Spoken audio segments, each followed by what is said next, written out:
عليكم ورحمة الله وبركاته.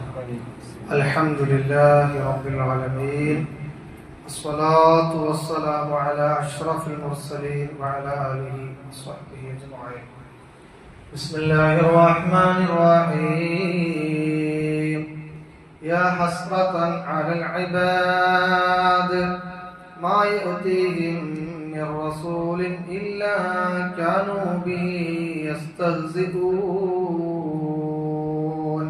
പരിശുദ്ധ ഖുർആനിൽ പ്രവാചകന്മാരെ കുറിച്ച് അല്ലാഹു സുബ്ഹാനഹു വ തആല പറഞ്ഞു തന്നത് അനുസ്മരിക്കുകയാണ് നാം ചെയ്തത്. മുൻകഴിഞ്ഞു പോയ സമൂഹത്തിന്റെ പ്രത്യേകത അതിൽ അധിക ജനങ്ങളും അതാത് കാലഘട്ടത്തിലെ പ്രവാചകന്മാരെ അംഗീകരിക്കാതിരുന്നു എന്നുള്ളതാണ്. അതോടൊപ്പം പ്രവാചകന്മാരെ തള്ളിപ്പറയുകയും പ്രവാചകന്മാർക്കെതിരെ അക്രമം പ്രവർത്തിക്കുകയും ചെയ്തു. ആ സമൂഹത്തെ കുറിച്ചാണ് അല്ലാഹു സുബ്ഹാനഹു വ തആല നിരന്തരമായി ഓരോ സൂറത്തുകളിലൂടെ നമ്മെ ഓർമ്മപ്പെടുത്തിക്കൊണ്ടിരിക്കുന്നത്. അതിൽ വിശുദ്ധ ഖുർആനിലെ ആദ്യത്തെ പ്രവാചകന്റെ പേരിലുള്ള സൂറത്ത് യൂനുസിനെ കുറിച്ച് നമ്മൾ പറഞ്ഞു. 198-ാമത്തെ വചനത്തിൽ മഹാനായ യൂനുസ് നബി അലൈഹി സ്വലാത്തു വസ്സലാമിനെ കുറിച്ച് ഒറ്റ ആയത്ത് മാത്രമാണ് പറഞ്ഞത്. അതിൽ ഈ പൊതുവിലുള്ള ഓരോ സമൂഹത്തിന്റെയും പ്രത്യേകതകൾ, അവരുടെ സ്വഭാവത്തെ കുറിച്ച് പറഞ്ഞ ശേഷം പറഞ്ഞു ഇല്ലാ ഖൗമ യൂനുസ്, യൂനുസിന്റെ ജനത ഒഴികെ. യൂനുസിന്റെ ജനത പ്രഥമഘട്ടത്തിൽ പ്രവാചകനെ അംഗീകരിക്കാതിരുന്നു, ധിക്കരിച്ചു. പക്ഷേ കുറച്ചു കഴിഞ്ഞപ്പോൾ മുഴുവൻ ആളുകളും യൂനുസ് നബി അലൈഹി സ്വലാത്തു വസ്സലാമിനെ അംഗീകരിച്ചു. എന്നാലോ യൂനുസിന്റെ ജനതയല്ലാത്ത എല്ലാ പ്രവാചകന്മാരുടെ അനുയായികളും എല്ലാ നാട്ടുകാരും പൂർണ്ണമായും ഓരോ കാലഘട്ടത്തിലും വന്ന പ്രവാചകന്മാരെ അംഗീകരിക്കാതിരുന്നു എന്നുള്ളതാണ് അവർ ചെയ്ത അപരാധം. അതാണ് ഇബ്നു കസീറിൽ കാണാൻ സാധിക്കും. പരിപൂർണ വിശ്വാസം ഒരു സമൂഹവും അംഗീകരിച്ചിരുന്നില്ല. മിനൽ ഉമമിസ് സാലിഫത്തി, മുമ്പുള്ള സമുദായക്കാർ. അല്ലദീന ബഅത്നാ ഇലൈഹിമുർ റസൂൽ, അവരിലേക്ക് ഓരോ പ്രവാചകന്മാരെയും അല്ലാഹു സുബ്ഹാനഹു വ തആല അയച്ച സന്ദർഭത്തിൽ അതിൽ നിന്ന് ഒരു അപവാദമാണ് യൂനുസ് നബി അലൈഹി സ്വലാമിന്റെ ജനത.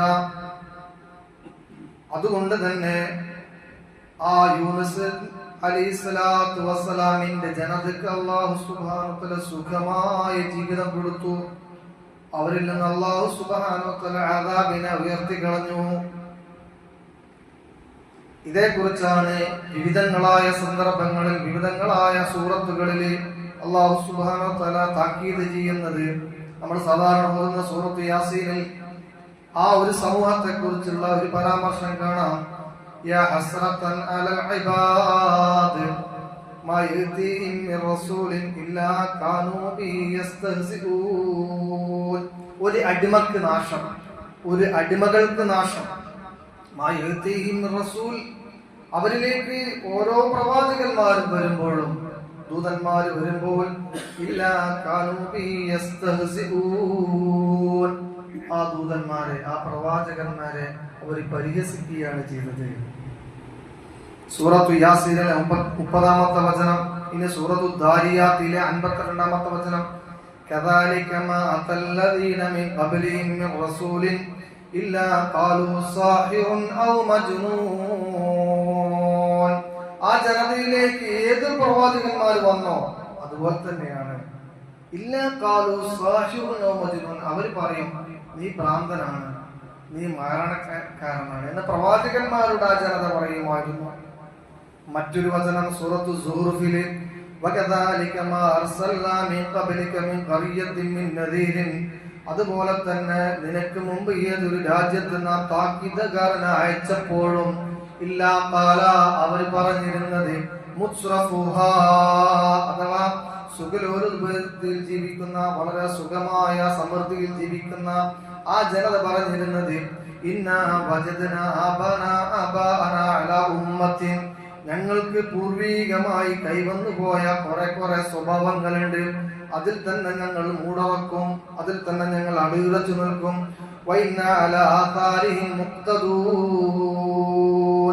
അതുകൊണ്ട് അവരുടെ പാതയിലാണ് ഞങ്ങൾ മുടർച്ചു പോവുക. ഞങ്ങൾ അന്ധവിശ്വാസത്തില്, ഞങ്ങളെ ബഹുദൈവാരാധനയിൽ, ഞങ്ങളെ ബിസിനസ്സിൽ, ഞങ്ങളുടെ ഏർപ്പാടിൽ, ഞങ്ങളെ സുഖലോലുപത്തിൽ നീ ഇടപെടാൻ വരണ്ട. അത് പൂർവികമായിട്ട് ഞങ്ങൾക്ക് വന്നൊരു സ്വഭാവമാണെന്ന് അവർ പറയും. ഇതാണ് ഓരോ സമൂഹത്തിന്റെയും പ്രത്യേകത എന്ന് ഖുർആൻ പറയാണ്. അതുകൊണ്ട് ആ സമൂഹത്തിന്റെ സ്വഭാവം ഉമ്മത്ത് മുഹമ്മദ് സ്വല്ലല്ലാഹു അലൈഹി വസല്ലം, മഹാനായ മുഹമ്മദ് മുസ്തഫ സ്വല്ലല്ലാഹു അലൈഹി വസല്ലം തങ്ങളുടെ ഉമ്മത്തായ നിങ്ങൾ സ്വീകരിക്കാൻ പാടില്ല. എന്നാലോ ആ സമൂഹത്തിലുണ്ടായ നന്മകൾ നിങ്ങൾ സ്വീകരിക്കണം. ആ നന്മയാണ് യൂനുസിന്റെ അലൈഹിസ്സലാത്തു വസ്സലാമിന്റെ സമൂഹത്തിന്റെ നന്മ. ആ നന്മ സ്വീകരിക്കണം. എന്നല്ല സമൂഹത്തിൽ ഉണ്ടായിരുന്ന തിന്മകൾ നിങ്ങൾ സ്വീകരിക്കാൻ പാടില്ല എന്നാണ് വിശുദ്ധ ഖുർആൻ പറഞ്ഞു വെക്കുന്നത്. നമ്മുടെ തെറ്റുകൾ തിരുത്താൻ നാം തയ്യാറാകണം. ഉപദേശങ്ങൾ, ഖുർആനിൽ പറയപ്പെട്ട ഉപദേശങ്ങള്, ഖുർആനിൽ പറയപ്പെട്ട നിർദ്ദേശങ്ങൾ സ്വീകരിക്കാൻ നാം തയ്യാറാകണം. ഒരിക്കൽ പോലും ധിക്കാരങ്ങൾ നമ്മുടെ ജീവിതത്തിൽ ഉണ്ടാകാൻ പാടില്ല. എന്തുകൊണ്ടെന്നാൽ അള്ളാഹുവിന്റെ ശിക്ഷ കഠിനമാണ്. ഈ ദുനിയാവിലെ ശിക്ഷയും ആഖിറത്തിലെ ശിക്ഷയും. അതോടൊപ്പം പ്രവാചകന്മാർ നിങ്ങളെ വഴികാട്ടികളാണ്. പ്രവാചകന്മാരെ അംഗീകരിക്കണം, അവരുടെ പ്രവചനത്തിനെ അംഗീകരിക്കണം, അവരുടെ അമാനുഷികത അംഗീകരിക്കണം. വിശുദ്ധ ഖുർആനിൽ പറയപ്പെട്ട പ്രവാചകന്മാർ, ആ പ്രവാചകന്മാരെ കുറിച്ച് അല്ലാഹു മദ്ഹുകളാണ് പറയുന്നത്.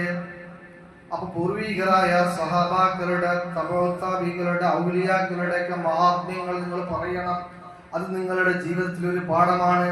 അവരെയാണ് നിങ്ങൾ പിൻപറ്റേണ്ടത്. ഇങ്ങനെയുള്ള കുറെ നന്മകളാണ്, കുറെ പാഠങ്ങളാണ് വിശുദ്ധ ഖുർആനിന്റെ ഓരോ വചനങ്ങളിലും നമുക്ക് ഉൾക്കൊള്ളാനുള്ളത്. അല്ലാഹു സുബ്ഹാനഹു വ തആല അങ്ങനെയുള്ള പാഠങ്ങൾ ഉൾക്കൊണ്ടുകൊണ്ട് ജീവിക്കുന്ന യഥാർത്ഥ മുത്തഖീങ്ങളിൽ, യഥാർത്ഥ മുഅ്മിനീങ്ങൾ നമ്മെ ഉൾപ്പെടുത്തി അനുഗ്രഹിക്കുമാറാവട്ടെ. അസ്സലാമു അലൈക്കും വറഹ്മത്തുള്ളാഹി വബറകാതുഹു.